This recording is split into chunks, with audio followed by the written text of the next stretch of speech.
नारी सशक्त परिवार अभियान या अंतर्गत महिलांचा विविध प्रकारच्या आरोग्य तपासणी शिबिरानिमित्त आपल्या तालुक्याचे लोकप्रिय आमदार प्राध्यापक अण्णासाहेब चंद्रकांतजी सोनवणे यांच्या प्रमुख उपस्थितीमध्ये आज प्राथमिक आरोग्य केंद्र अडावत येथे शिबिराचं उद्घाटन होत आहे। त्यासाठी आपल्या तालुक्याचे आमदार महोदय यांनी वेळात वेळ काढून या ठिकाणी उपस्थिती दिली, त्याबद्दल आपण सर्वांनी त्यांचा टाळ्या वाजवून पदाधिकारी या महिलांचं विशेष आरोग्य तपासणी करणे त्यासाठी अण्णासाहेब येणार असून तालुकाभरामध्ये सर्वच गावांमध्ये उपक्रम राबवण्यात येणार आहे। त्यासोबत आमचा ICDS सोबत असतो आम्ही कोलॅबोरेशनचा लोकप्रिय आमदार साहेब उपस्थित राहिलेले आहेत। तरी मी आपल्या आरोग्य विभागाच्या वतीने त्यांचं या शिबिरामध्ये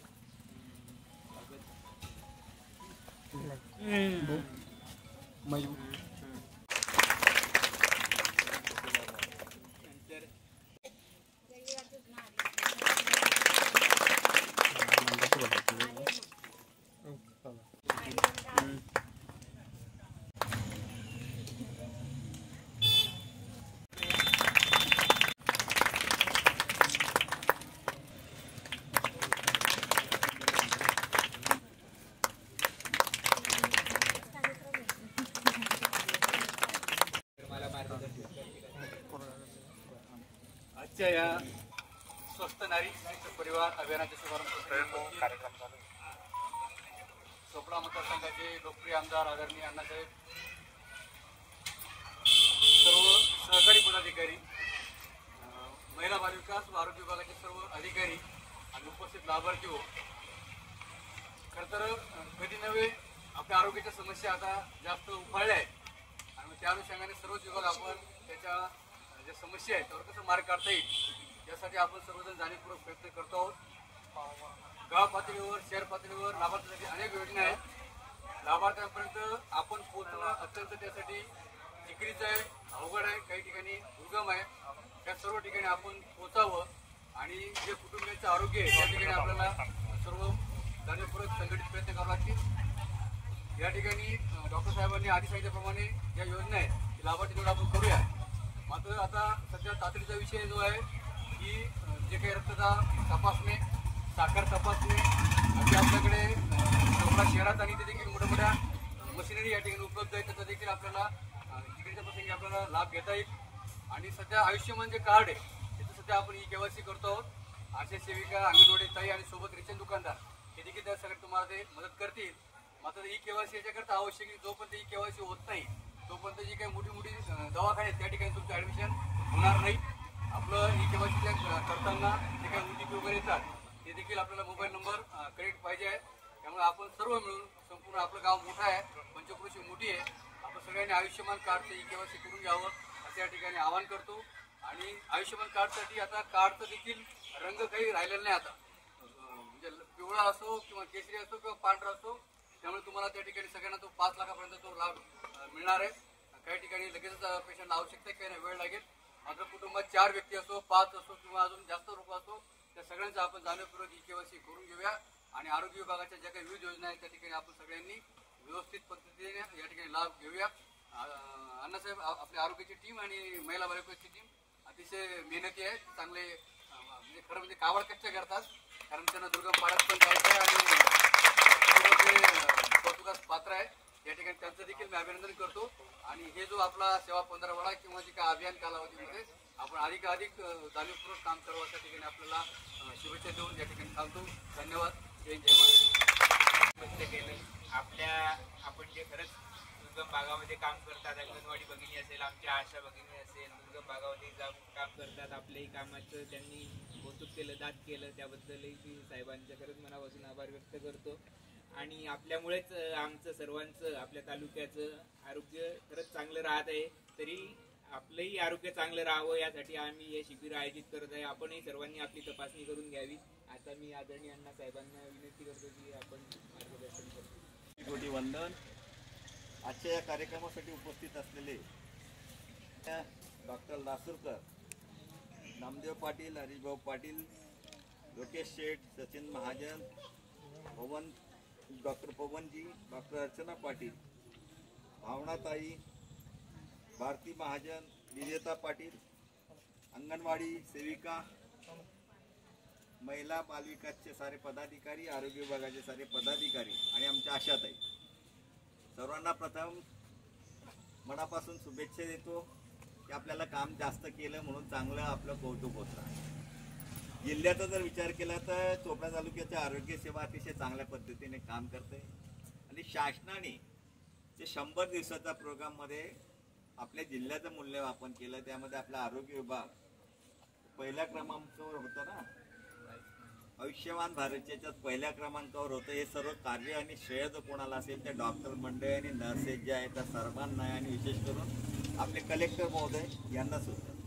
महाराष्ट्राचे लाडके मुख्यमंत्री आदरणीय देवेंद्रजी फडणवीस, लाडक्या बहिणींचे भाऊ आदरणीय एकनाथरावजी शिंदे साहेब, महाराष्ट्राचे उपमुख्यमंत्री आदरणीय दुसरे उपमुख्यमंत्री अजितदादा पवार यांच्या मार्गदर्शनाखाली आपण बघताय की संपूर्ण महाराष्ट्रामध्ये विकासाची घोडदौड सुरू झालेली। या विकासाच्या घोडदौडमध्ये आपल्या माणसाचं आरोग्य चांगलं राहिलं पाहिजे या भावनेतनं शासनाच्या वतीने हा पंधरवडा देशाचे पंतप्रधान आदरणीय मोदी साहेब यांचा जो 17 तारखेचा वाढदिवस होता त्या दिवसापासून तर 2 ऑक्टोबर पर्यंत या संपूर्ण पंधरवड्यामध्ये विविध माध्यमातून सर्वसामान्य जनतेपर्यंत पोहोचायचं आणि जनतेच्या या समस्या त्या सोडवायच्या। जनतेच्या जनरल समस्या असतात, पण आरोग्याविषयी मात्र जर विचार केला तर त्याकडे बरेच वेळेला आपण दुर्लक्ष करतो। घर स्वच्छ साफ करायचं, पाणी भरायचं, आंघोळ वगैरे करून झाल्यानंतर परत आपला मुलगा उठेल, नवरा उठेल म्हणून त्याच्यासाठी पाणी गरम करायचं, त्याला स्वच्छ कपडे द्यायचं, त्यांचे आंघोळ वगैरे झाले की त्यांना नाश्ता द्यायचा, दुपारचं त्यांचं जेवण करायचं, परत दुपारी भांडी वगैरे झाली की संध्याकाळच्या जेवणाची तयारी। म्हणजे सकाळी लवकर उठणारी आमची भगिनी रात्री सर्व घर झोपल्यानंतर स्वतः झोपते, पण झोपण्याच्या आधी परत वेळेला तिच्या पोटाला जेवण आहे की नाही आम्ही हा विचारच करत। असे नसेल ते मुलांना आणि पतीला खाऊ घालायचं, अगदी काहीच नाही राहिलं तर 2 ग्लास पाणी प्यायचं आणि पुन्हा झोपून जायचं। स्वतःकडे दुर्लक्ष करणारी आमची भगिनी हे चित्र महाराष्ट्रात नव्हे तर संपूर्ण भारतभरामध्ये जाणवतं। हा सारा विचार करून माजी मुख्यमंत्री आदरणीय एकनाथराव शिंदे साहेबांनी आपल्याला लाडकी बहीण म्हणून 1500 रुपये आपल्या खात्यावर दिले। आता लाडकी बहिणीचे अध्यक्ष आम्हाला सांगत होते नामदेवराव पाटील की आपल्याला आता सर्क्युलर आलं, या लाडक्या बहिणींना ज्यांना ज्यांना 1500 रुपये भेटतात ती जबाबदारी आपल्याकडे येणार आहे। त्यांचं KYC करायचंय, घराघरात जाऊन आरोग्याची सेवा देणाऱ्या आपण प्रत्येक घरामध्ये जाताना घराच्या कुटुंबाचं लहान मुलापासून म्हाताऱ्यापर्यंत सर्वांना सेवा, अंगणवाडीच्या सेविका असतील, आमच्या आशाताई असतील, हे करत असतात आणि हे करत असताना ते त्यांच्याकडे स्वतःकडे दुर्लक्ष करतात। आपण स्वतःकडे दुर्लक्ष केल्यानंतर आम्हाला असं जाणवतं, आम्ही ज्यावेळेला बघतो जनरल डॉक्टरांशी मी नेहमी चर्चा करतो लासूरकरांची, की आमच्या या भारताच्या महिलांच्या अंगामध्ये रक्त कमी असतं, कॅल्शियम कमी असतं, वेगवेगळे घटक कमी असतात, कारण ते स्वतःकडे दुर्लक्ष करतात। आपण जर चांगले राहिला तर घर चांगलं राहील, आनंदी राहील, पण आपलाही भावना असते की पुरुष मंडळी ही चांगली राहिली पाहिजे, माझे मुलं नातू नाती हे चांगलं राहिलं पाहिजे, माझ्या पोट्याला भेटलं नाही भेटलं हा विचार आपण करता, पण आपण आजारी पडले की संपूर्ण घर एक मायेला, एक प्रेमाला मुक्त। घरातली स्त्री म्हटली की ती इतकी प्रेम असते की प्रत्येक जण तिच्याकडे हक्काने जाऊन, आपल्या नातू असेल तरी तो म्हणतो आजी मला पैसे दे, मला खाऊ दे, मुलगा असेल तरी म्हणतो आई मला जेवायला दे, मला पाणी दे, मला पैसे दे।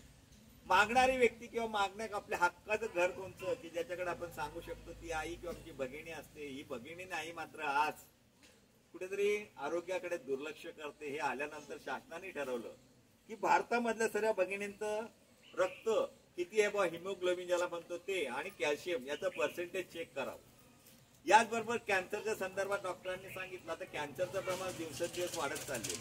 हे कॅन्सरचं प्रमाण का वाढत चाललेलं आहे तर आपण जो भाजीपाला खातो, हा भाजीपाला घेत असताना आपण बघतो की मार्केटमध्ये गेल्यानंतर जी भाजी चांगली असेल ती घेतो आपण, पण तिला योग्य पद्धतीने धुत नाही। बऱ्याच भाजीपाल्यावरती मोठ्या प्रमाणात फवारणी केली जाते। भेंडीचं उदाहरण द्यायचं सांगितलं तर शेतकऱ्यांना विचारा, संध्याकाळी एवढी भेंडी असते, फवारा मारले की सकाळी एवढी राहते ती मार्केटमध्ये। ती भेंडी जर आपण मिठामध्ये चांगली धुतली, पालेभाज्या जर आपण स्वच्छ करून चांगलं धुतलं आणि त्यांचा व्यवस्थित वापर केला, उकळून घेतल्या आणि नंतर आपण जेवण केलं तर कॅन्सरचं प्रमाण सुद्धा कमी होऊ शकतं. पाणी पित असताना आमच्या भगिनी पाण्याला थोडंसं दुर्लक्ष करतात. बाहेरगावी जात असताना त्या पाणीच पित नाही. आपल्या शरीराला जवळपास रोजचं 3 ते 5 लिटर पाणी लागतं. हे पाणी जर कमी पिलं तर आपल्यामध्ये वेगवेगळे प्रॉब्लेम क्रिएट होत असतात. आपलं मेटाबॉलिझम जे म्हणतो आपलं, ते मेटाबॉलिझम काम करत नाही आणि मग आपल्याला वेगवेगळे आजार होऊ शकतात. म्हणून आपण रोज 3 ते 5 लिटर पाणी पिलं पाहिजे, ज्याच्याने आपल्या शरीराचं तापमान हे मेंटेन राहतं. शरीराचं टेम्परेचर मेंटेन राहिलं की इतरही गोष्टी मेंटेन होत राहतात आणि डायजेशन जे म्हणतो आपण, पचन संस्था ती चांगले काम करत असते.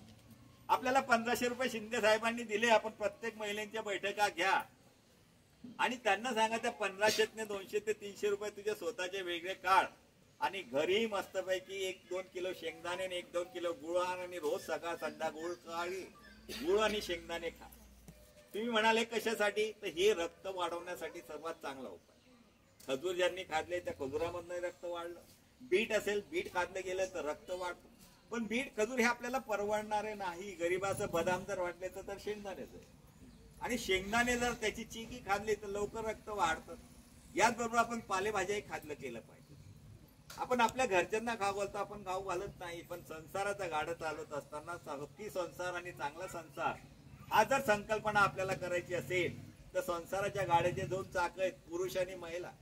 घराचा पुरुष चांगला आहे पण ती महिला आजारी असली तर तिचं लक्ष घरात लागत नाही. तुम्ही थोडा प्रयोग करून पहा. 1 महिन्याभर शेंगदाणे गुळ खा आणि 1 महिन्याने तुमचं हिमोग्लोबिन चेक करा. ते वाढल्याशिवाय राहणार नाही. तुम्हाला एक वेगळा उत्साह, एक चांगलं काम करण्याची एनर्जी निर्माण होणार आहे.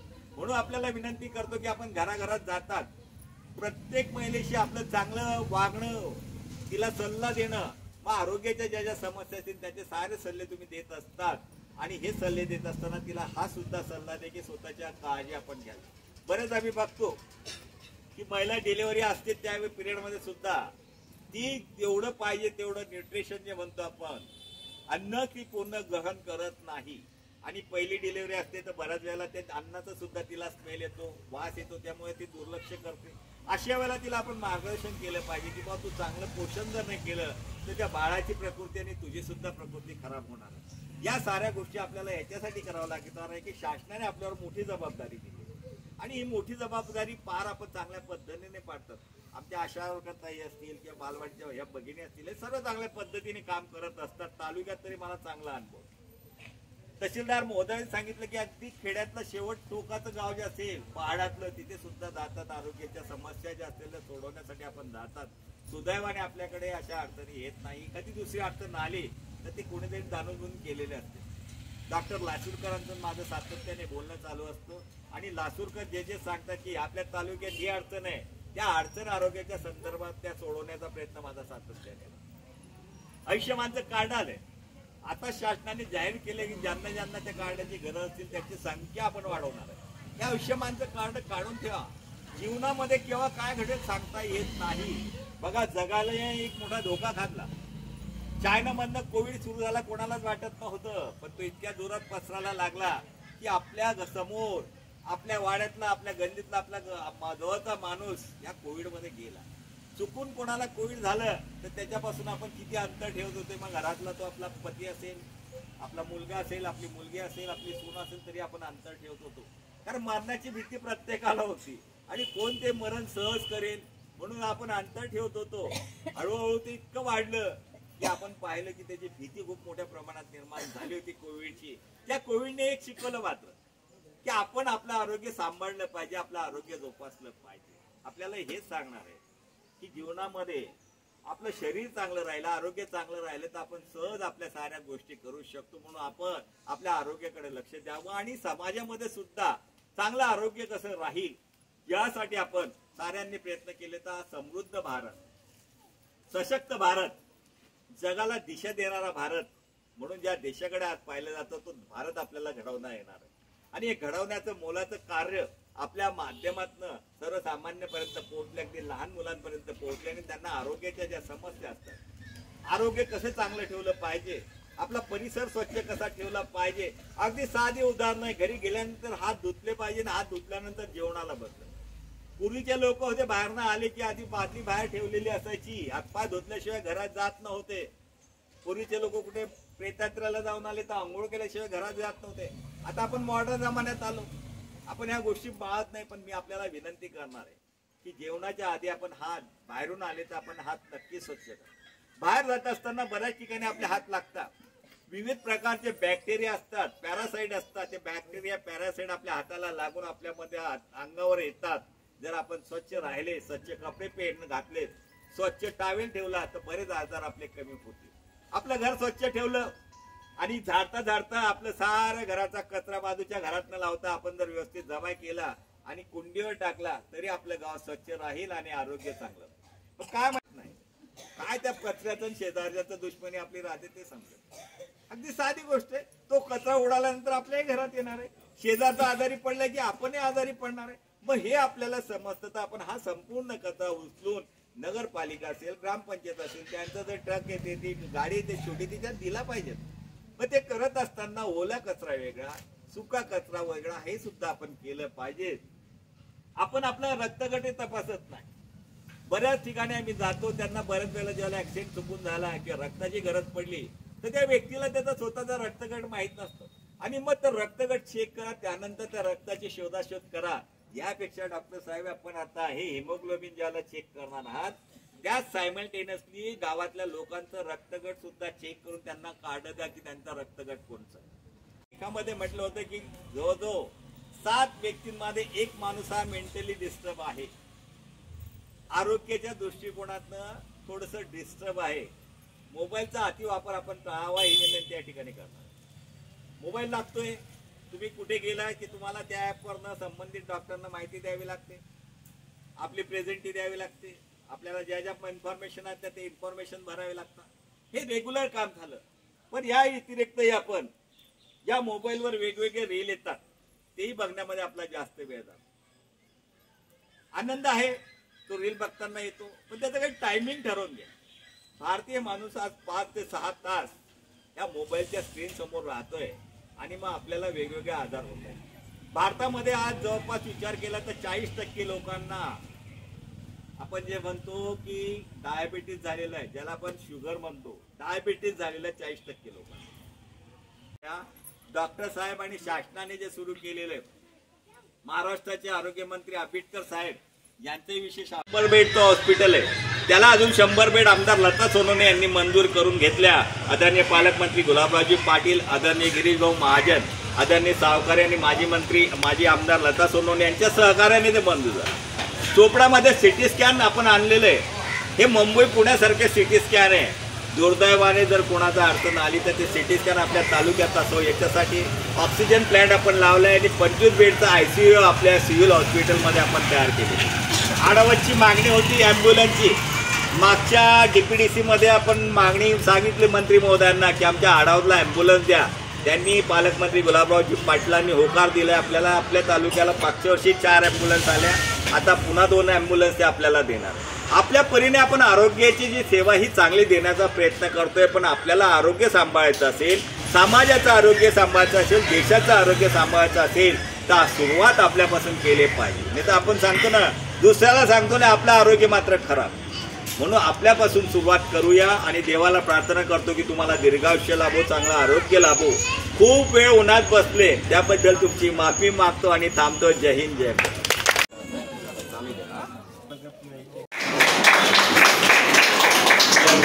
आपण